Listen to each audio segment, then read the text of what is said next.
Assalamualaikum warahmatullahi wabarakatuh. Alhamdulillahi wa kafa. Assalatu wassalamu ala Mustafa Sayyidina Muhammadin Jitsaba wa ala alihi wa sahbihi dari sidqi wal wafa.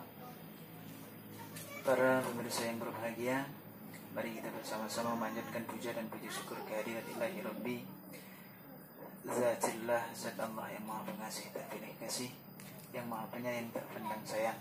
Salawat teriring salam semoga tetap tercurah limpahkan kepada junjungan kita Nabi besar Muhammad sallallahu alaihi wasallam.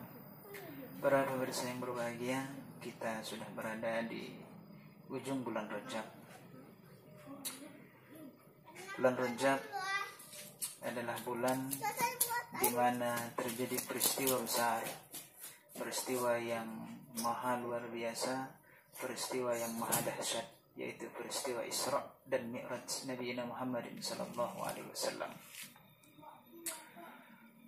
Isra adalah perjalanan Nabi Muhammad sallallahu alaihi wasallam dari Masjidil Haram Mekah menuju Masjidil Aqsa Palestina. Dari Mekah menuju Palestina itu disebut dengan Isra. Sedangkan Mi'raj Nabi Muhammadin sallallahu alaihi wasallam dari Palestina naik ke langit yang ketujuh, Rafraful Akhdar, Sidratul Muntaha dan Arsy, dan bertemu dengan Allah Subhanahu wa taala untuk menerima perintah salat. Para pemirsa yang berbahagia, peristiwa ini adalah peristiwa yang maha dahsyat, peristiwa yang maha luar biasa, yang tidak bisa kita timbang dengan akal sehat kita, tidak bisa kita timbang dengan logika kita. Karena peristiwa ini terjadi lebih kurang hanya sepertiga malam. Dari Mekah menuju Masjidil Aqsa, dilanjutkan kepada langit yang ketujuh, Rafraful Akhdar, Sidratul Muntaha, sampai kepada Arsy bertemu Allah Subhanahu wa taala, ditempuh oleh Rasul selama lebih kurang hanya sepertiga malam. Maka kalau kita gunakan otak kita, maka kalau kita gunakan akal sehat kita, logika kita, maka logika kita kekecilan untuk menerima peristiwa ini. Dan kadang-kadang tidak semua peristiwa itu harus kita logikakan. Kita ambil contoh. Ada anak kecil, berarti ada ayah dan ibunya. Ayah dan ibu adalah sebab dan anak adalah musabab. Ayah dan ibu menjadi sebab, sedangkan anaknya adalah akibat dari ayah dan ibunya. Ada ayah, ada ibu, maka ada anak. Itu logika manusia. Tetapi kalau Allah mau, Nabi Adam tidak memiliki ayah, tidak memiliki ibu, maka jadilah Nabi Adam. Kalau Allah mau. Begitu juga dengan Nabi Isa. Nabi Isa hanya memiliki ibu, tidak memiliki ayah. Tetapi kalau Allah mau, Siti Aisyah hamil dan melahirkan Siti Maryam hamil dan melahirkan Nabi Isa alaihissalam. Ini semua peristiwa tersebut tidak bisa kita logikakan, tidak bisa kita timbang-timbang dengan akal. Maka yang harus kita gunakan adalah timbang dengan keimanan kita kepada Allah Subhanahu wa taala. Begitu juga peristiwa Isra dan Mi'raj Nabi Muhammad sallallahu alaihi wasallam ini. Maka yang harus kita gunakan adalah pertimbangan keimanan kita kepada Allah Subhanahu wa taala. Karena jelas ayatnya Allah Subhanahu wa taala menjelaskan, a'udzubillahi minasyaitonir rajim. Bismillahirrahmanirrahim. Subhanalladzi asra bi'abdihi lailan minal masjidil haram ila al masjidil aqsa. Maha suci Allah yang telah menjalankan hambanya pada malam hari minal masjidil haram ilal masjidil aqsa, dari Masjidil Haram Mekah menuju Masjidil Aqsa Palestina, dan dilanjutkan ke langit yang ketujuh sampai kepada Arsy Allah Subhanahu wa taala.